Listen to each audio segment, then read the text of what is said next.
May the Egyptian gods save my soul, for I will bust at the sight of Pharaoh's servant. Hey everyone, this is Jesse from the Janjo Zone, here to talk about Pharaoh's servant. This was a topic that you all voted on my channel, my community tab, in which I do post fairly frequently to see what kind of content, what kind of videos you'd like to see, and I had the idea for a while now of the end of 2002. That was actually initially going to be a history video entry way back when, after my Magic Ruler episode, but I ended up doing the McDonald's episode, and I felt like, well, I might as well just do Android format, and that kind of bled into Android and Yada format, so I never really got a good chance to just talk about this set, and this is a crazy set, and I don't just mean that like, oh, this is the hypest set of all time. No, Pharaoh's Servant is a really great set. Really, all of the main core sets of 2002 Yu-Gi-Oh! Are very impactful, especially by the end, because we had Legend of Blue Eyes, that was like your starter set, then Critters, which kind of, Metal Raiders, which really ramped up the cards that you could play in a deck, and then, of course, we had Spell Ruler, Magic Ruler, which was, well, magic or spell cards.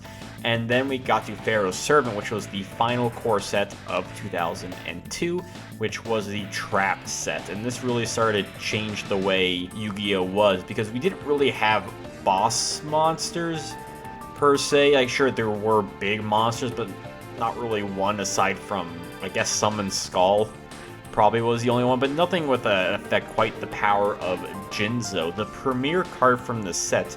It is a secret rare monster that negates all traps on the field. This is also kind of the first time that secret rares are really good.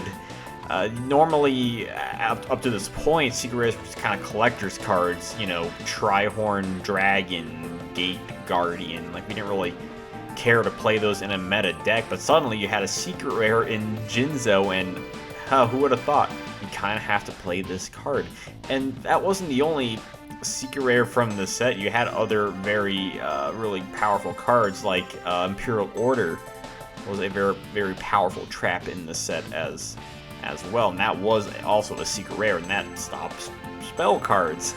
And you just had a lot of really great cards. And it's also ironic, in a way, that your premier card is Janjo in a set all about trap cards. Right? Like, isn't that kind of ironic a little bit? Now, the set was released in October of 2002. Just looking at a lot of the cards, we had a lot of big impact cards from this set. We had, of course, Janjo and Imperial Order. We also had cards like Time Seal, Dust Tornado, Call of the Haunted, Cold Wave was in this set, DNA Surgery, Ceasefire, Nobleman of Crossout, Premature Burial, which you would have thought would have been part of Spell Ruler, but no, it was in this set.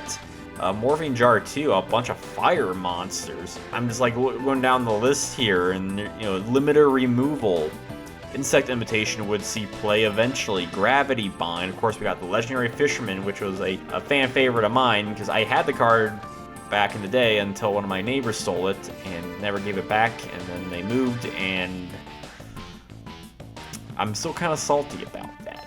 Thousand Eyes Restrict, one of the key cards of the GOAT control deck in the GOAT format. That was in this set, another one of the premier cards, although it didn't really see play because Metamorphosis just wasn't really there quite yet. Goblin Attack Force, another big card. Gearfree Dire Knight. The Fiend Mega Cyber. Fiend Mega Cyber is kind of interesting because initially it was just, if your opponent controls 2 or more monsters than you do, you can summon this card from your hand, and it had to be ruled that, yeah, this is a special summon, not a normal summon, so it's always a special summon. They also had some other weird rarities, like Beast of Talwar, just a generic vanilla monster that was an ultra rare slot.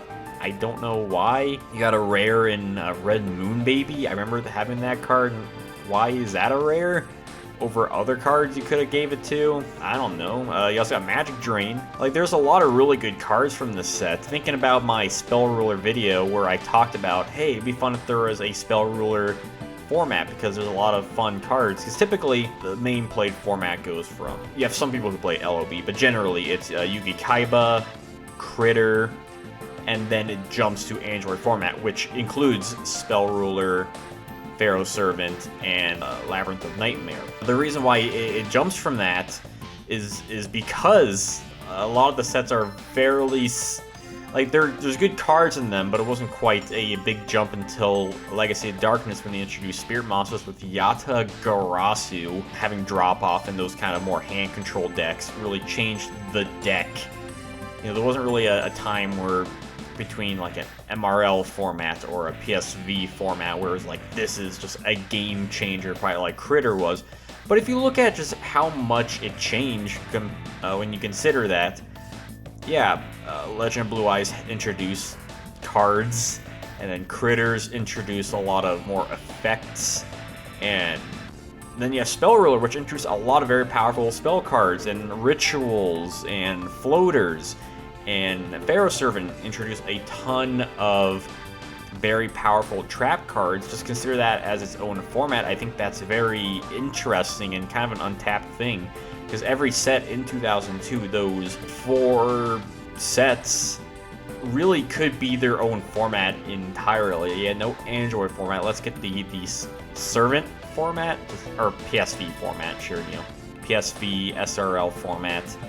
Like those two, I've said this before, you know, how a Spell Ruler format could be fun.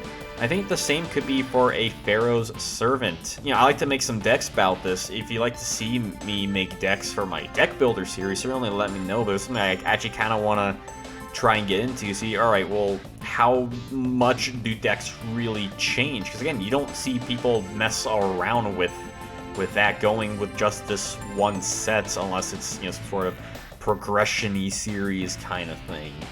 When it comes to formats, a lot of formats you don't see too many decks of, let alone specific sets, unless you go to historic magazines as the set was coming out and see how those change. But of course, those didn't have the hindsight of what the good cards really were, aside from like the obvious ones like Janjo, Limiter Removal, Time Seal. Because you still have people that would play cards like, I don't know, maybe try out Enchanted Javelin or Mirror Wall, something like that. I think Forceful Requisition is kind of a spicy tech card, which I've talked about in my tech videos. Yeah, Pharaoh Servant is just, it's a really fun set. I'm glad to talk about it. I always felt bad in my history series, kind of going from Critter to McDonald's promos to Android Yata. That I never really, I really should have had just an Android format video and really kind of soaked in those few sets that was in that part. But I'm hoping whenever I do eventually I you know, hope it comes to that, where I do write a book about the retro Yu-Gi-Oh history series, that I would obviously I would want to spend more time on not only just Android format, but all the individual sets like Pharaoh's Servant, like how I'm talking about it today. And this certainly isn't the last time I'm going to talk about it, or really any other sets, because this is a primarily retro Yu-Gi-Oh channel in which, hey, anytime I can talk about these old school sets, let alone 2002, the first crazy year of Yu-Gi-Oh, the better, because the end of 2002 just kind of showed where the game was changing. Spell Ruler kind of did that, but every set up to this point was just like bam, bam, bam, bam, and seeing cards like more graveyard cards like Call the Haunted and Premature Burial, and better boss monsters like Janjo, Thousand Eyes Restrict. Yeah, Buster Blader was in the set. There's all these just better more playable boss monsters and higher attack monsters like Harpie's brother, because this was right before the Gemini Elf. So you do have another 1800 attack monster alongside Login and 7 Colored Fish right before that 1900 attack, which kind of would create a fun, like normal beatdown deck. You know, again, these are ideas I'm just throwing out there, but it's interesting to see a set that not many people talk about in the scope of retro Yu-Gi-Oh! When they talk about things like Metal Raiders, Magic Ruler, Invasion of Chaos, Legacy of Darkness, that sort of stuff. There's a lot that Pharaoh Servant did that really changed from 2002 heading into 2003, kind of led the charge, which is why that, you know, Android format is a 2003 format, even though it includes sets from 2002. it just shows that those cards are still very important to how that one format let out, let alone introducing a card like Janjo. Like, that's pretty busty. Let me know what you think about Pharaoh's Servant. What's your favorite card from this set? Let me know in the comments below, and until I see y'all next time, have a wonderful day.